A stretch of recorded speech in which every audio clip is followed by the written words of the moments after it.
Hyderabad outer ring road నిర్వహణను వేలంపాటలో దక్కించుకున్న private సంస్థకు కాసుల పంట పండుతోంది. 7,380 కోట్లకే 30 ఏళ్ల పాటు ఓఆర్ఆర్ కాంట్రాక్ట్ ను దక్కించుకున్న సంస్థకు తొలి 16 నెలలకే ఏకంగా 1000 కోట్ల ఆదాయం వచ్చింది. హైదరాబాద్ ఓఆర్ఆర్ సహా దేశవ్యాప్తంగా 17 రోడ్డు ప్రాజెక్టుల నిర్వహణ, టోల్ వసూలు చేపడుతున్న ఐఆర్బీ కంపెనీకి అత్యధిక ఆదాయాన్ని ఆర్జించి పెడుతున్న రెండో ప్రాజెక్టుగా మన ఓఆర్ఆర్ నిలిచింది. ఉత్తర దక్షిణ భారతదేశాలను కలుపుతున్న NH44 నుంచి మాత్రమే హైదరాబాద్ ఓఆర్ఆర్ కన్నా ఎక్కువ ఆదాయం ఈ సంస్థకు వస్తోంది. ప్రతి నెల టోల్ ఆదాయం 4% నుంచి 10% పెరుగుతోంది. 2024 సంవత్సరంలో ఏకంగా 764 కోట్ల రూపాయల ఆదాయం వచ్చింది.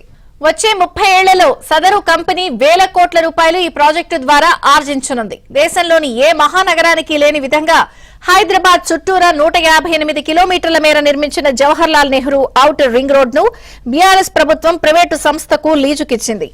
ఐఆర్బీ అనుబంధ సంస్థ IRB Golconda express way private limited కు 30 ఏళ్ల పాటు నిర్వహణ, టోల్ వసూలు అప్పగించారు. మొత్తం సొమ్ము 7,380 కోట్లను ఒకేసారి చెల్లించేశారు. 2023 ఆగస్టు 11 నుంచి outer ring road private company పరమైంది. మొదటి రోజుకు 1,55,00,000 నుంచి 1,65,00,000 వరకు వచ్చింది. ఏడాది గడవకు ముందే రోజుకు 2 కోట్లు రావడం దాటింది. ఓఆర్ఆర్ అండగా హైదరాబాద్ రియల్ ఎస్టేట్ విస్తరిస్తోంది. దాంతో ఔటర్ పై రోజురోజుకు వాహనాల రాకపోకలు పెరగడమే కానీ తగ్గే పరిస్థితి లేదు. ప్రస్తుతం రోజుకు 2 లక్షల వాహనాలు తిరుగుతున్నాయి. ఏటా పెరిగే టోల్ ఛార్జీలు, కొత్త వాహనాలతో ఔటర్ ఆదాయం భారీగా పెరగనుంది. 2024 జనవరి నుంచి 2024 డిసెంబర్ వరకు ఏడాదిలో 764 కోట్ల రూపాయల ఆదాయం వచ్చింది.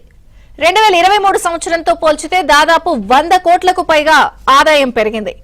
ఔటర్ ప్రైవేట్ చేతికి వెళ్లిన 2023 ఆగస్టు 11వ తేదీ అర్ధరాత్రి నుంచి 2024 డిసెంబర్ 31 వరకు ఆ సంస్థకు 16 నెలల్లో 1,036 కోట్ల రూపాయల ఆదాయం వచ్చింది. ఈ దూకుడు చూస్తుంటే భవిష్యత్తులో ఆదాయం వృద్ధి రేటు మరింతగా పెరిగే అవకాశం స్పష్టంగా కనిపిస్తోంది.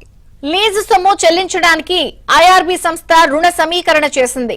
టోల్ వసూళ్ల ఆదాయం ఇదే తీరులో ఏటా పెరుగుతూ పోతే 8 నుంచి 9 సంవత్సరాల్లోనే ఆ అప్పంతా తీరిపోతుందని, మిగతా లీజు కాలంలో ఐఆర్బీ సంస్థకు వచ్చేదంతా లాభమేనని అంచనా. అయితే అలా అంచనాలకు మించి ఆదాయం వస్తే 10 ఏళ్ల తర్వాత సమీక్షించి లీజు గడువును తగ్గించేలా టెండర్ నిబంధనల్లో పొందుపరిచామని అప్పట్లో అధికారులు వెల్లడించారు. దాన్ని ఏ మేరకు వాడుకుంటారో చూడాలి.